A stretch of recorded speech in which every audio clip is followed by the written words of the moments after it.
है आयुष श्वास। ये जो प्रोडक्ट है वो आपकी रेस्पिरेटरी फंक्शंस, जो आपके सांस लेने की जो फंक्शंस हैं, उसको अच्छा करता है। जैसे आप पहली जो लाइन देख रहे हैं उसमें लिखा हुआ है लेहा for improve respiratory health and management of breathing problems.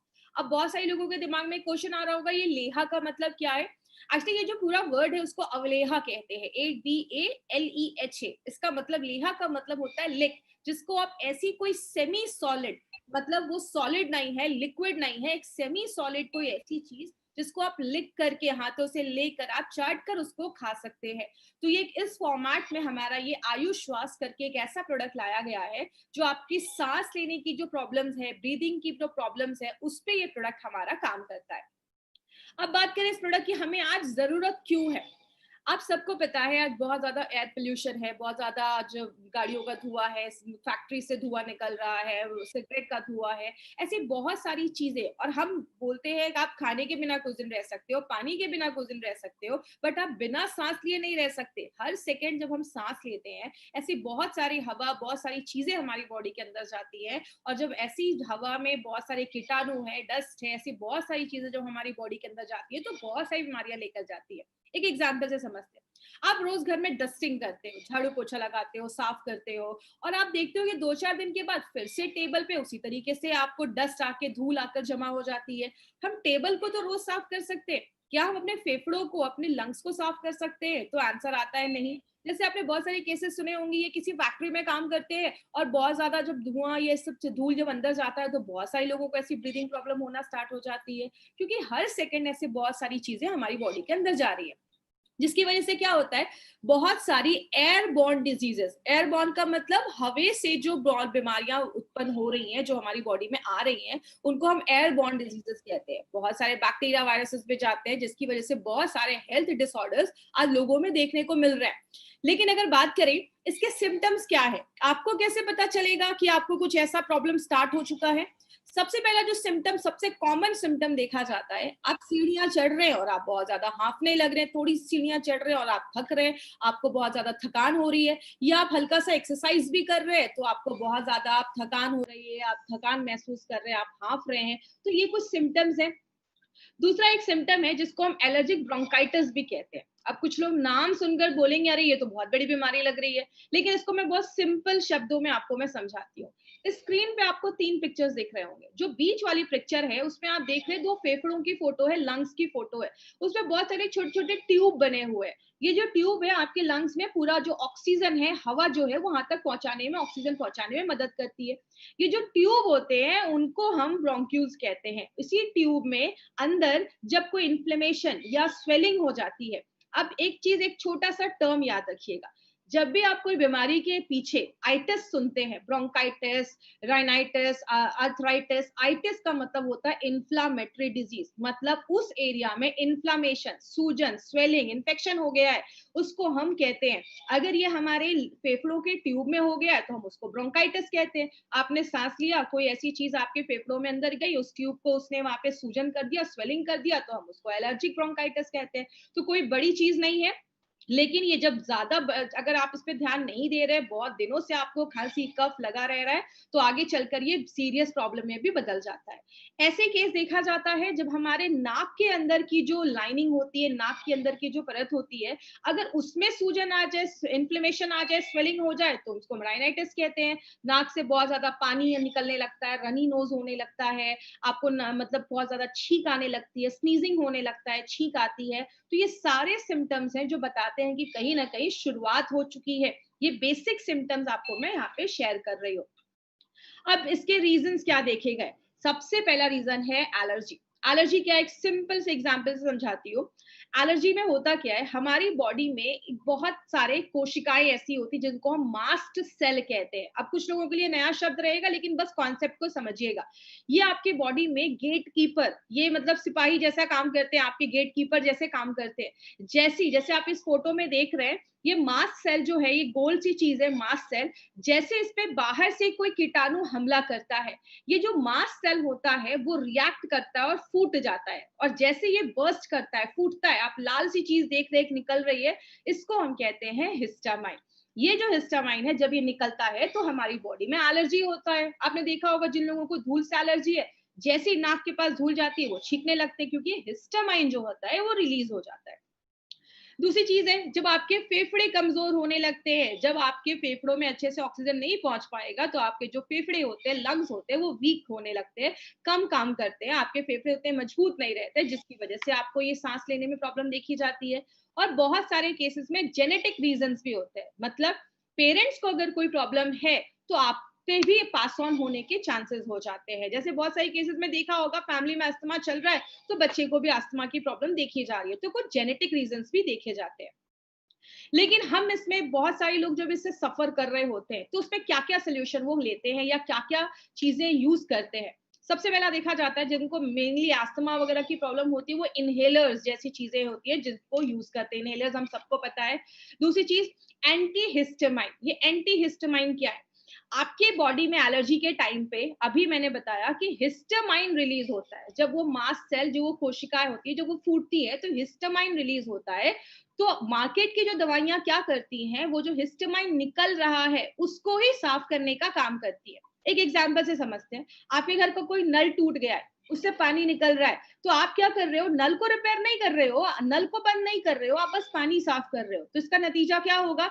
जिंदगी भर पानी साफ करना पड़ेगा, क्योंकि हम नल को बंद नहीं कर रहे हैं। यही हमारी बॉडी में होता है। मार्केट की जब हम ऐसी मेडिसिन खाते हैं तो वो क्या कर रहे हैं? जो हिस्टामाइन निकल रहा है उसको ही साफ कर रहे हैं, वो मास्ट सेल को फूटने से नहीं रोक रहे हैं। इसीलिए जिंदगी भर ऐसी दवाइयां लोगों को खानी पड़ती हैं जिनको कोई ऐसी एलर्जी होती है। तो ये एंटी हिस्टामाइन का मतलब ये होता है। जब हमें कुछ प्रॉब्लम होती है, हम एंटीबायोटिक्स खाना स्टार्ट कर देते हैं। और एक प्रोसेस है जिसको हम न्यूबलाइजेशन भी कहते हैं। इसमें जैसे आप इस फोटो में देख रहे हैं, एक छोटी सी बच्ची ने नाक के ऊपर एक ऑक्सीजन जैसा ही चीज लगा के रखा, ऑक्सीजन मास्क जैसा एक चीज लगा के रखी है। जैसे एग्जाम्पल से समझिए, आप परफ्यूम की बॉटल को जब आप स्प्रे करते हैं तो आप देखते हैं एक मिस्ट, एक पानी की जैसा फुहारे जैसी चीज आपकी बॉडी में आती है। यही जो हमारा ये जो नेबुलाइजेशन जिसको हम बोलते हैं, ये एक मिस्ट के जैसा आपकी जो मेडिसिन होती है, वो आपके सांस जब आप उसको लेते हैं तो वो आपके लंग्स में, फेफड़ों में जाती है। जैसे बहुत सारे तरीके हैं जो लोग आज यूज करते हैं जब उनको ऐसी ब्रीदिंग प्रॉब्लम देखी जाती है। लेकिन ये सारी जो प्रॉब्लम्स है, ये जो सारे सोल्यूशन है, ये बहुत महंगे होते हैं, बहुत खर्चा हो जाता है। जब बहुत सारे लोग जो ऐसे इनहेलर्स या एंटीबायोटिक्स, ये सब मेडिसिन थोड़ी महंगी होती है। लंबे समय तक लिया तो बहुत सारे लोगों को लिवर में प्रॉब्लम होना स्टार्ट हो जाती है, ज्यादा मेडिसिन खाने से किडनी डैमेज होने के चांसेस होते हैं, और हैबिट फॉर्मिंग हो जाता है, मतलब आदत पड़ जाती है। जब तक ऐसी मेडिसिन नहीं खाएंगे, एलर्जी से आपको रिलीफ नहीं मिलेगा, सांस लेने में तकलीफ होने लगेगी। तो ये सारी जो प्रॉब्लम्स हैं ये देखी जाती हैं।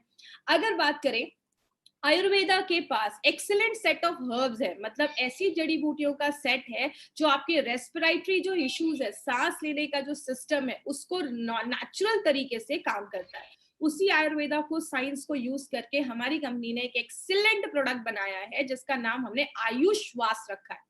आयुष श्वास का मतलब क्या है? आयु आपकी तभी अच्छी होगी जब आपका श्वास अच्छा होगा। जैसे मैंने आपको पहले बताया, खाने के बिना, पानी के बिना रह सकते हैं, बट सांस लिए बिना हम नहीं रह सकते। तो आपके सांस को अच्छा रहना बहुत ज्यादा जरूरी है। तो आपकी आयु अच्छी होगी अगर आपका सांस लेने का जो सिस्टम है, रेस्पिरेटरी जो फंक्शन है, सांस लेने की जो प्रक्रिया है, वो अगर अच्छी काम करेगी। तो उसके ऊपर हमारी कंपनी एक एक्सीलेंट प्रोडक्ट लेकर आई है जिसका नाम आयुष श्वास रखा गया है। अब आयुष श्वास में हमने 15 ऐसे एक्टिव जड़ी बूटियां डाली हैं, और सारी को मैं अभी डिटेल में आपको एक्सप्लेन करूंगी, तो अब यहाँ से थोड़ा सा ध्यान दीजिएगा। सबसे पहले जो हमने चीज डाली है वो है मुनक्का एंड सिरसा। ये दो जड़ी बूटियां, ये जो दो चीजें हमने डाली हैं, ये पहली बार इंडिया में ऐसा एक कॉम्बिनेशन यूज किया गया है। और आपको बता दूं, मुनक्का हम सबको पता है, जो ग्रेप्स होते हैं, अंगूर होते हैं, वो बेस्ट क्वालिटी के जो अंगूर होते हैं उसको सुखा के ये मुनक्का बनाया जाता है। अब मुनक्का के आगे एक लाइन देख के आप देख रहे होंगे, DRFR लिखा हुआ है। इसका मतलब क्या है? ड्राइड फ्रूट्स, मतलब सूखा हुआ फ्रूट है। आप एक चीज अगर नोटिस करते होंगे, हमारे हर एक प्रोडक्ट के ऊपर जो जड़ी बूटियां डाली गई हैं, उसके आगे हम उसमें कौन सा पार्ट यूज करते हैं वो भी हमने लिखा हुआ है। आपको पता है, जब हमने ये लिखना स्टार्ट किया था, at that time it was not legally required, government of India का ये कानून नहीं था, बट अब ये बन चुका है। हमारी कंपनी नारायणा सर बहुत सालों से ये लिख रहे हैं क्योंकि उनको पता है कि क्या रूल्स एंड रेगुलेशंस है। तो इसीलिए अगर बात करें, मुनक्का और सिरसा जो है, सिरसा में हम बार्क यूज करते हैं, मतलब जो तना होता है, स्टेम होता है, उसका जो खाल होता है वो हम यूज करते हैं। अब ये किस चीजों में हेल्प करता है? ये माइक्रो सर्कुलेशन में हेल्प करता है आपके फेफड़ों में। अब माइक्रो सर्कुलेशन का मतलब क्या? माइक्रो मतलब छोटा, सर्कुलेशन का मतलब आपके फेफड़ों के हर छोटी से छोटी जगहों पे ऑक्सीजन पहुंचाने का अच्छे से काम करता है। रैपिड एनहांसमेंट ऑफ इम्यूनिटी का मतलब होता है आपकी प्रतिकार शक्ति बीमारियों से बढ़ने की ताकत को बहुत ही तेजी से बढ़ाने में मदद करता है। आपकी जो लंग्स की कोशिकाएं हैं, जो टिश्यू है, लंग्स की जो टिश्यू है, कोशिकाएं हैं, उसको मजबूत करने में मदद करता है। और सिरसा, मुनक्का और सिरसा को एक साथ जब डाला जाता है, सिनर्जिस्टिक तरीके से वो काम करता है, एक साथ जब डालते हैं तो वो एंटी एलर्जी का भी काम करता है। और इसमें आपको मेन पॉइंट यही याद रखना है कि पहली बार ऐसा कोई कॉम्बिनेशन इंडिया के किसी भी प्रोडक्ट में यूज किया गया। अब हम बात करते हैं कंटकारी और वसा के बारे में। कंटकारी और वसा क्या करता है? आपका जो बलगम बना है, कफ जो बना है, उसको लूज करता है, मतलब उसको पतला करता है, और आपके कफ को बॉडी से बाहर निकालने में मदद करता है, उसको बाहर करता है। और तीसरी चीज क्या है? जब आप सांस लेते हैं, एक पाइप के द्वारा जो हवा है वो हमारी बॉडी के अंदर जाती है। उस पाइप, जब वो पाइप थोड़ी सी कम हो जाती है, उसका जो डायामीटर है, मतलब उसकी जो चौड़ाई, वो थोड़ी सी कम हो जाती है, तो हमें सांस लेने में तकलीफ होती है। तो उसके पाइप को डायलेट कर देता है, उसको थोड़ा चौड़ा कर देता है। मुलेठी और जो दारू हरिद्रा है, मुलेठी के आगे आप फिर देख रहे होंगे आरटी लिखा है, मतलब उसका जड़, रूट यूज किया गया है, और दारू हरिद्रा का हमने स्टेम यूज किया है। तो जो दारू हरिद्रा और मुलेठी है वो भी आपकी इम्यूनिटी को बढ़ाने में मदद करता है, और अगर कोई इन्फेक्शन है, कोई इन्फेक्शन हुआ है, उससे बचाने में मदद करता है। और जो भी आपको पता है, हमारे मुंह में सलाइवा होता है और बॉडी म्यूकस बनाता है, इन दोनों को बना के जो कफ होता है, आपने देखा होगा कभी कभी हमें बहुत ज्यादा कफ होने लगता है, क्यों? बॉडी में जो भी बैक्टीरिया या वायरस गया है, उसको कफ वो क्या करता है, उसके अंदर उसको पकड़ लेता है और आपके कफ के द्वारा उसको बाहर निकालने में मदद करता है। जटामांसी क्या करता है?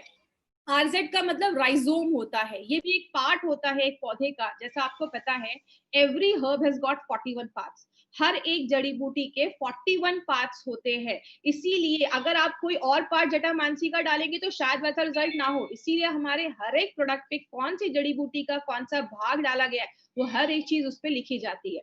अब ये जटामांसी क्या करता है? आपने एक चीज महसूस की होगी, जब आपको बहुत ज्यादा खांसी हो रही है, आपके नाक बंद है, आपको सांस लेने में तकलीफ हो रही है, तो दिमाग शांत नहीं रहता है। तो जटामांसी क्या करता है? उस टाइम पे आपके दिमाग को शांत करता है, कफ को कम करता है।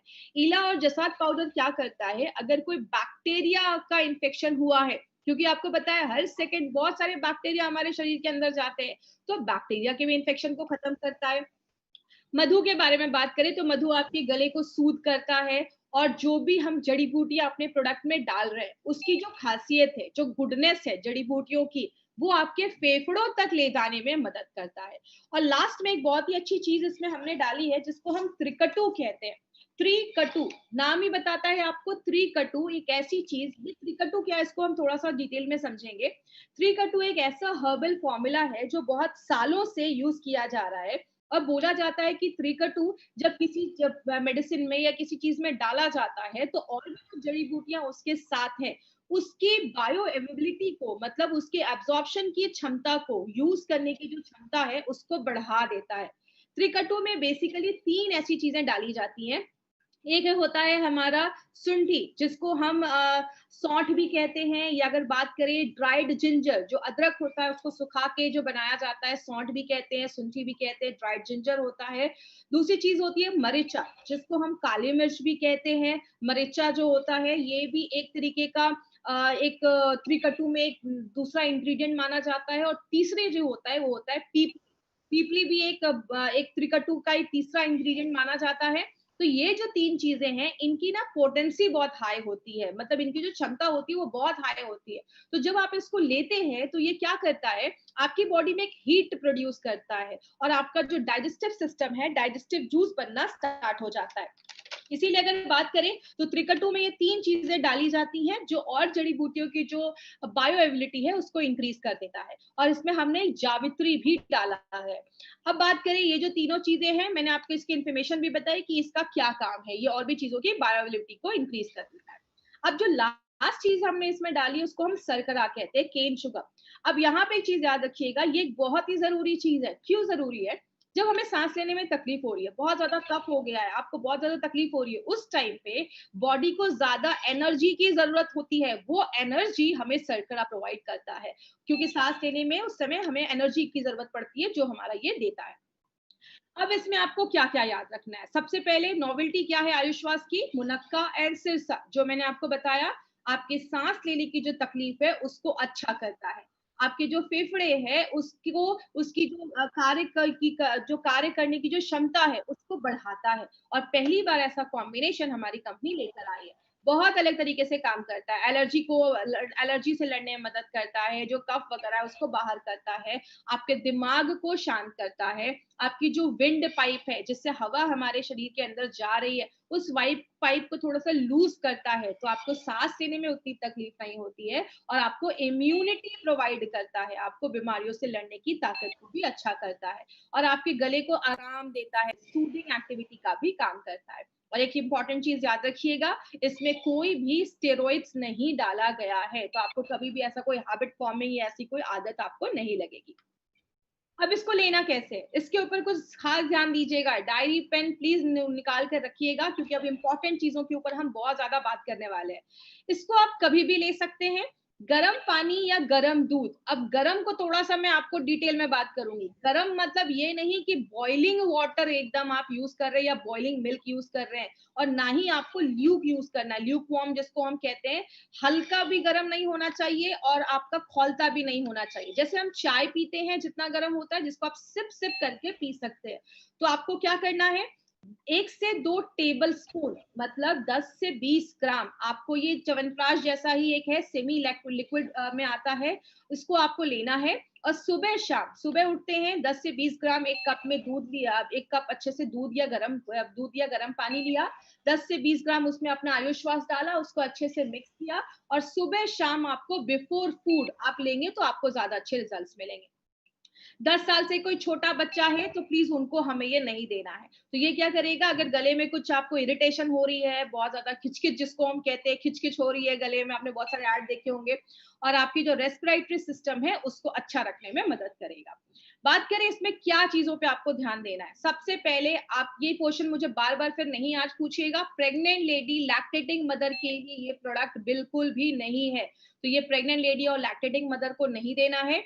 अगर कभी किसी को ब्रीदिंग प्रॉब्लम ज्यादा है, तो आपको मैक्सिमम 3 महीने, मिनिमम 3 महीने तो आपको लगेंगे, और मिनिमम 3 महीने तक आपको ये प्रोडक्ट लगातार आप ले सकते हैं। तो प्लीज ये चीज याद रखिएगा।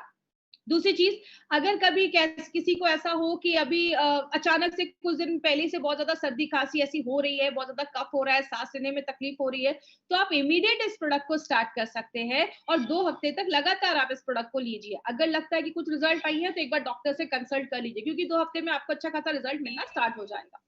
अगर कभी किसी को अस्थमा की कंडीशन है, तो आप लगातार 4 हफ्ते तक इसको कंटिन्यूअस ट्राई करिए, और साथ में अगर आपकी अस्थमा की कोई मेडिसिन चल रही है, कोई ट्रीटमेंट चल रहा है, आपको कभी किसी की कोई भी मेडिसिन को बंद नहीं करवाना है। जो भी मेडिसिन वो ले रहे हैं उसके साथ ही अपना प्रोडक्ट ले सकते हैं, बट थोड़ा सा 1 घंटे का गैप आपको मेंटेन रखना है।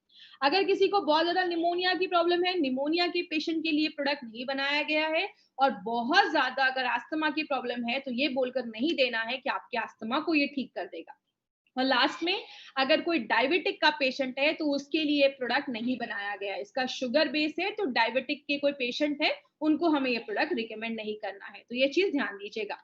अब एक इंपॉर्टेंट सी चीज है, जो मैं हमेशा कहती हूँ कि हम सारी चीजें तो कर रहे हैं, लेकिन हम उसको और कैसे अच्छा कर सकते हैं।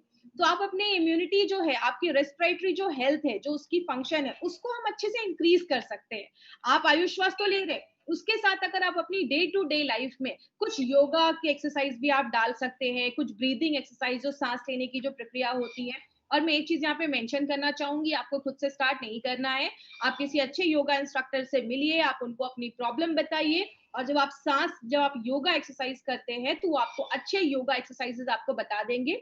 मेनली मैं इस पे क्या फोकस करती हूँ, जो हम ब्रीदिंग एक्सरसाइज करते हैं, सांस लेने की जो हम करते हैं, हमने बहुत सारे एक्सरसाइज के बारे में सुना होगा, जिसमें हम एक नाक से सांस लेते हैं, उसको थोड़ी देर होल्ड करते हैं, तो उससे क्या होता है, हमारी जो लंग्स की कैपेसिटी है, जो क्षमता होती है, वो बढ़ जाती है और आपके जो लंग्स होते हैं, वो मजबूत होते हैं। तो ये आपको एक अच्छा रिजल्ट दे सकता है। तो अगर आपको सांस लेने में कोई तकलीफ है, अस्थमा है, तो आप ये कुछ डेली चीजें अपनी लाइफस्टाइल मॉडिफिकेशन में अगर आप करते हैं, तो आपको अच्छे रिजल्ट्स मिलेंगे। और लास्ट में एक इंटरेस्टिंग चीज आपको मैं बताना चाहूंगी, जैसा आपने सुना होगा कि जो कछुआ होता है टॉर्टोइस, उसकी जो उम्र होती है वो 300-400 साल भी होती है, 150 इयर्स, 200 साल तक वो जीते हैं। क्यों जीते हैं? बोला जाता है उनका जो ब्रीदिंग साइकिल है, वो बहुत ही आराम से सांस लेते हैं। 1 मिनट में वो 3 से 4 बार ही सांस लेते हैं, लेकिन हम 1 मिनट में 20 बार, 25 बार सांस लेते हैं। तो जब अगर आप सांस को थोड़ा लेते हैं, होल्ड करते हैं, योगा एक्सरसाइज आपके जो जिसको है, आपकी इम्यूनिटी जो है उसको भी अच्छा करता है, और प्लस आपकी जो सांस लेने का आपके जो लंग्स है उसको मजबूत भी करने में हेल्प करता है।